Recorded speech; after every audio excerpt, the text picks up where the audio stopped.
No Baita Papo Entrevista de hoje vamos falar sobre a relação entre alimentação e insônia. Não esqueça de se inscrever no nosso canal, ativar o sininho, assim toda vez que a gente colocar uma nova entrevista no ar, você recebe a notificação.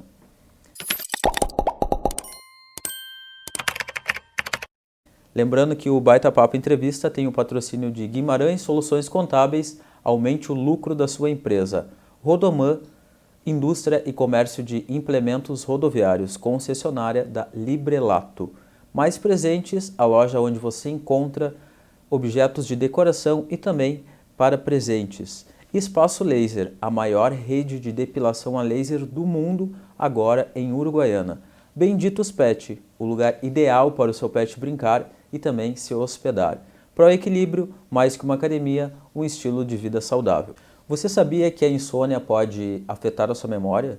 Segundo o Instituto do Sono, 45% das pessoas em São Paulo têm problema com insônia. E é sobre esse tema que eu convidei a nutricionista Daniele Fares para a gente falar aqui no Baita Papo Entrevista.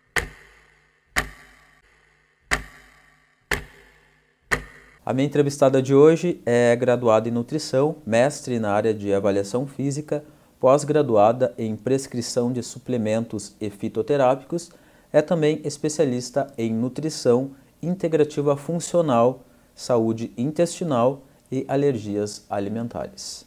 Dani, obrigado por estar mais uma vez conosco aqui, tirando dúvidas. Eu que agradeço pelo convite mais uma vez, Dario. Vamos lá. Por que a alimentação é tão importante quando a gente fala da nossa saúde do sono? Porque existe, alguns alimentos que podem ajudar, no controle da insônia, favorecer um sono mais adequado, um sono reparador, assim como tem alimentos que podem estar atrapalhando esse processo. Perfeito. E até que horário é ideal para a gente consumir certos alimentos que não vão interferir no sono? Por exemplo, pode comer até às 7 horas, até às 19, né?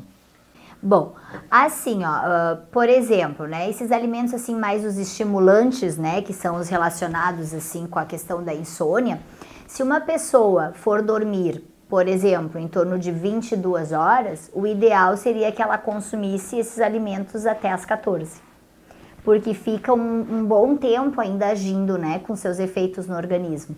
Então, e tem pessoas que são muito sensíveis a esses ativos, então precisam realmente deixar de consumir por um tempo bem maior, Sobre o café, a gente sabe que o café é o que a maioria das pessoas gosta de consumir, eu particularmente consumo bastante. Qual é que é o ideal, de xícaras que não vai interferir no sono? Na verdade, Dario, o café, até existem dois tipos de pessoas, tá? Tem uma classificação que a gente consegue classificar o indivíduo por teste genético, para saber se essa pessoa ela é uma metabolizadora lenta de cafeína ou uma metabolizadora rápida, tá? O indivíduo que é um metabolizador lento é aquele que vai sofrer mais com os efeitos da cafeína, que é, por exemplo, esse indivíduo que eu te falei, tem que tomar o café, por exemplo, até as 14 horas, senão depois pode interferir no sono à noite. O metabolizador rápido é aquele que até consegue que fala eu tomo café às 18 horas e durmo bem, que não sofre tanto com os efeitos ali da cafeína. A questão da quantidade vai depender, dessa questão. É um metabolizador lento, é um metabolizador rápido, vai depender também, do horário que é tomado, Por exemplo, se tu tomar 3 xícaras, mas se tu tomar mais perto do período de tardinha ou à noite, isso vai te interferir. Talvez tu tome de manhã mais cedo, talvez não te interfira, Então depende muito do horário também que tu vai tomar. Mas os estudos mostram que o recomendado é até 300 ml, dá em torno de 3 xícaras de café por dia. Até aí é aceitável. E faz diferença tomar o café com açúcar ou sem açúcar nessa questão do sono? Não, do sono não. Mas a nível, claro, de calorias, Aí a gente já entra nos efeitos ali do açúcar, mas na parte de sono não vai influenciar. Da mesma forma, o café descafeinado. O café descafeinado, sim, pode ajudar, tá? Porque se a pessoa ela é mais sensível à cafeína, e aí então se ela tomar um descafeinado não vai interferir tanto no sono, a menos que essa pessoa tenha, né, uma intolerância, uma sensibilidade ao café mesmo, né, que aí não seja a cafeína. Mas assim, tem gente que não consegue ficar sem tomar, por exemplo, o café. E aí dos substitutos que a gente pode estar usando é o descafeinado, né? Se for para tomar por um período mais de tardinha, né? Mais tarde, né? E quais são as bebidas que devem ser evitadas para não atrapalhar o sono? Tá, o café, né? É uma delas. O chimarrão também tem cafeína ali na composição. Chás escuros, como chá verde, chá branco, chá preto. E também a bebida alcoólica, tá? A bebida alcoólica, tá, Dario, assim, ó, ela até pode induzir um relaxamento no início. Tanto que tem algumas pessoas que relatam, né? Ah, eu tomo um vinho, uma bebida à noite, eu durmo com mais facilidade. Sim, pode acontecer. Ela pode dar esse efeito relaxante, mas o que acontece? Esse sono não vai ser reparador. Ela vai começar, tipo, ao longo do tempo, assim, acordar várias vezes à noite, sabe? Então, assim, não seria uma bebida também aconselhável nesse sentido, pela questão da qualidade do sono que não vai ficar boa, né? E a questão da insônia, ela é quando a pessoa não consegue dormir, ou a pessoa dorme e acorda e depois custa entrar no sono novamente? Na verdade, né, quando a gente fala em sono, a gente tem vários tipos de indivíduos. Então, assim, ó, a gente trata o sono quando a gente percebe, né, Dario, que aquela pessoa não tá com aquele sono reparador. Então, pode ser aquela pessoa que não durma, né? Pode ser aquela que entra num sono rápido, mas aí é aquele sono agitado e acorda várias vezes. Pode ser aquela também que demora a entrar num sono, né? Então, na verdade, quando a gente aplica, né, um questionário, vai conversando com o paciente, vai verificando essas questões, independendo, né, se é uma pessoa que não dorme ou uma que dorme, mas acorda várias vezes, a gente já consegue perceber que não é um sono legal. E aí a gente precisa entrar com estratégias, né, para poder regular isso. Até porque o sono, quando ele não tá legal, ele afeta em diversas questões do nosso metabolismo, né? Sim, aí acaba que no outro dia não consegue. Exato, porque assim, ó, tu pode até dormir, mas se tu dormiu e acordou várias vezes, tu vai acordar no outro dia cansado, né? Tu não entrou naquele sono reparador. Então, assim, não adianta tu dormir e não ser aquele sono de qualidade, né? Perfeito. A gente vai fazer um rápido intervalo e na volta a gente segue falando sobre a relação entre alimentação e insônia.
No Baita Papo Entrevista de hoje, estamos falando sobre um assunto que acomete centenas de pessoas no Brasil e milhares de pessoas no mundo, que é a questão da insônia. O que a gente pode comer ou o que a gente pode consumir que não vai atrapalhar no sono. E a minha entrevistada é a Daniele Fares, que é graduada em nutrição, mestre na área de avaliação física, pós-graduada em prescrição de suplementos e fitoterápicos e também especialista em nutrição integrativa funcional, saúde intestinal e alergias alimentares. Dani, quais os chás naturais que a gente pode consumir antes de dormir? Bom, chá de valeriana, chá de passiflora, que é a folhinha do maracujá, ou até o próprio maracujá, né? Dá pra comprar a polpa ou a fruta mesmo e fazer o chá com ele também. Como é que a gente faz o chá com o maracujá? Na verdade, tu ferve a água, depois que ferveu a água, tu larga ali a polpa. Como que eu gosto de fazer, né? Eu gosto de comprar o maracujá, a fruta mesmo no mercado, aí eu tiro ali a polpa com a semente e tudo e coloco nas forminhas de gelo congelada. E aí cada vez que eu for fazer o chá, eu pego um daquele cubinho e largo ali depois na água quente. Além de ficar delicioso, né? Ajuda na questão do sono. Outro chá é a camomila, a lavanda, o mulungu. São chás que a gente pode estar usando. A gente pode também fazer um mix deles, né? Daria, por exemplo, vou misturar passiflora com melissa. Melissa também, melissa officinalis ou erva cidreira, né? Que também é conhecida. Posso também acrescentar nesse chá umas 15 gotinhas de própolis verde alcoólico. O própolis, ele é rico em apigenina, que é um composto que ajuda no relaxamento, na indução do sono. Então, é uma estratégia bem interessante. E para quem não gosta de chá, pode, né, consultar um profissional que possa prescrever, né, fitoterapia, e aí pode mandar fazer esses ativos na forma de cápsula, né, fazer uma cápsula de mulungu, uma cápsula de melissa, enfim. Tem essa estratégia também que a gente pode estar fazendo. Quais alimentos que podem auxiliar no sono? Bom, a gente tem alguns alimentos, tá, Dario, que eles são ricos em fitomelatonina. O que seria isso, né? Melatonina é o hormônio, né, que induz ao sono. E tem alguns alimentos que têm um hormônio parecido, né, com a melatonina ali na sua composição. 2 desses alimentos é a cereja, só que a cereja não é uma fruta tão fácil da gente encontrar, né, principalmente nessa época, né. Mas a outra é o kiwi. Né, o kiwi é uma fruta que a gente pode estar comendo no período da noite, porque ela tem esse composto. E além dessas frutas, né, que tem a fitomelatonina, a gente pode estar consumindo alimentos que são ricos em triptofano. Tá? O triptofano é uma substância que ela ajuda nessa sensação de bem-estar, né? Pode ajudar muito na questão do sono. Poderia ser o grão de bico, ele é rico em triptofano, o abacate, a banana, o kiwi também.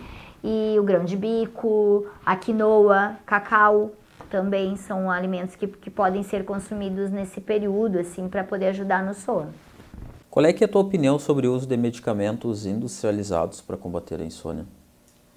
Assim, Dario, eu sempre comento, né, com meus pacientes, eu acho que a gente tem que tentar todos os recursos antes de fazer uso de medicamentos, né? Porque o que acontece? O medicamento, ele vai ter alguns efeitos colaterais que muitas vezes não são muito agradáveis, né? Então, assim, eu sempre procuro pesquisar, conversar com o meu paciente, saber o que está induzindo a insônia, né? A gente precisa descobrir a causa. É um estresse, né? Será que é um estresse? Então, a gente precisa modular o estresse para a gente poder controlar a insônia. É uma alteração hormonal? Precisamos, então, controlar os hormônios ali para poder fazer com que a pessoa durma direito. A gente precisa tentar essas estratégias primeiro. Tá se alimentando errado, tá comendo alimentos, né, que podem estar deixando essa pessoa mais ligada e interferindo no sono? Bom, vamos trocar a alimentação. Tá fazendo a higiene do sono? O que é a higiene do sono, né? É uma série de recomendações que a gente passa para os pacientes para ter um sono adequado. Por exemplo, né, à noite, a partir das 20 horas, não deixar tudo que é luz da casa ligada, né, tentar deixar a casa mais a meia luz, preferindo luzes mais amareladas, mais avermelhadas, que esse tipo de luz induz ao sono. Não ficar mexendo em telas, né, em computador e celular principalmente. Se precisar mexer, que coloque no modo noturno, né, que é uma aplicabilidade ali que tem na configuração, que aí tu programa o horário, né, e aí a tua tela vai mudar de cor. Não olhar programas na televisão que te deixem muito agitado, né, fazer exercícios respiratórios. Então a gente tenta tudo isso primeiro, né, mais o uso de chás, mais o uso de suplemento. Bom, se não adiantou, aí a gente tem que avaliar essa questão. Bom, é preferível que a pessoa fique sem dormir ou que ela durma tomando medicamento? Bom, é preferível que ela durma tomando medicamento, né? Porque o fato dela não dormir vai fazer muito mais malefício naquele organismo do que se ela ficar sem o medicamento e não dorme. Mas antes de entrar com o medicamento, a gente precisa fazer toda essa avaliação, né? Tentar fazer todas essas estratégias para ver se melhora e se não precisa usar o remédio. E no caso da melatonina, ela tem indicação de composto natural ou ela é industrializada? A melatonina, ela é um hormônio, sim, na verdade, ela tem a melatonina química, assim, industrializada, e tem a que mais se assemelha, assim, a que a gente produz no corpo. A gente tem vários tipos de melatonina, né? Tem melatonina de origem animal, tem melatonina de origem vegetal, tem a fitomelatonina, essa, né, que eu comentei que tem nas plantas. E a gente pode estar usando, ela é um recurso bom, só que a gente tem que estar cuidando a dose, tá, Dario? Porque assim, ó, tem pacientes que às vezes usam a melatonina, porque como ela é vendida hoje, assim, bem facilmente, assim, nos lugares, então às vezes a pessoa vai lá e compra uma dose muito grande, e aí ao invés de ter um sono reparador, essa pessoa fica tendo pesadelos horríveis. Né? Então a gente precisa ter um cuidado com a dose, mas ela é um excelente aliado, sim. Só que, por exemplo, assim, ó, tu toma melatonina, tu já tem que dormir, porque qualquer luz, assim, que a pessoa vai ter contato, já pode estar bloqueando essa melatonina, né? Então, às vezes a pessoa vai lá, toma melatonina, mas tá mexendo no celular, ou continua ali com um monte de luz ligada em casa, e aí vai dizer, a melatonina não faz efeito.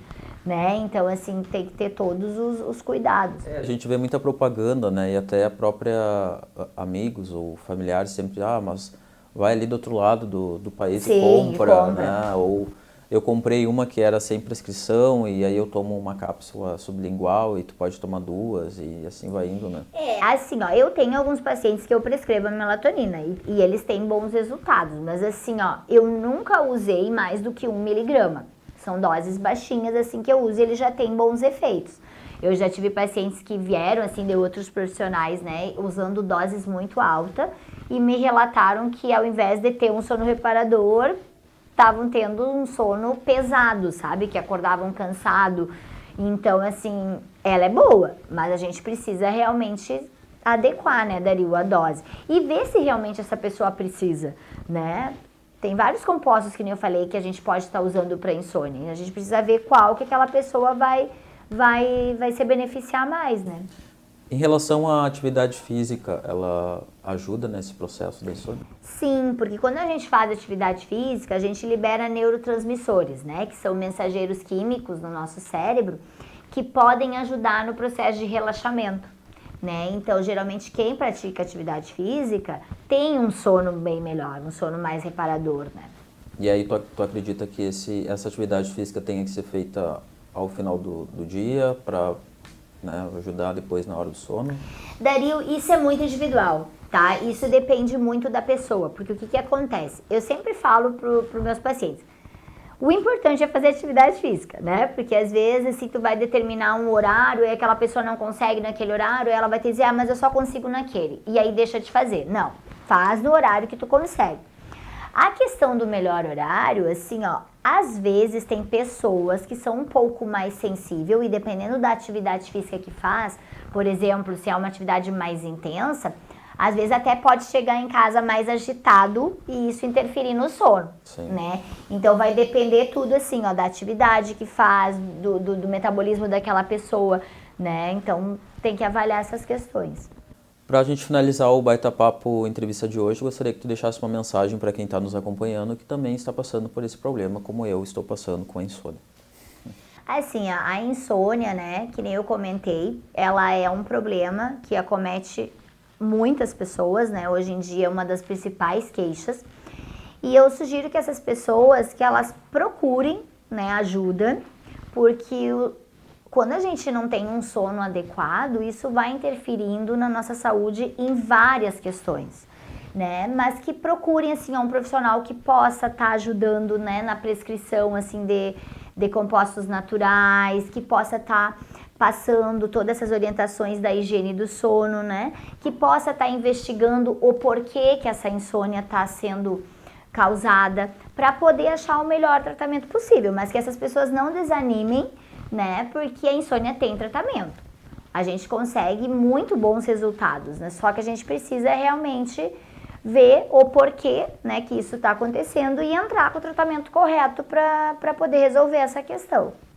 Perfeito, te agradeço a disponibilidade. Numa próxima a gente vai falar sobre essa máquina aqui, que é a biorressonância, que é fantástica e tenho certeza que vocês em casa talvez a maioria não conheça, como eu também não conhecia, e ajudou bastante na minha saúde e assim, vale muito a pena. Na próxima entrevista, né, Dani, a gente vem falar sobre isso. Sim. Eu conversei com a Daniele Fares, ela que é graduada em nutrição, mestre na área de avaliação física, pós-graduada em prescrição de suplementos e fitoterápicos e também especialista em nutrição integrativa funcional, saúde intestinal e alergias alimentares.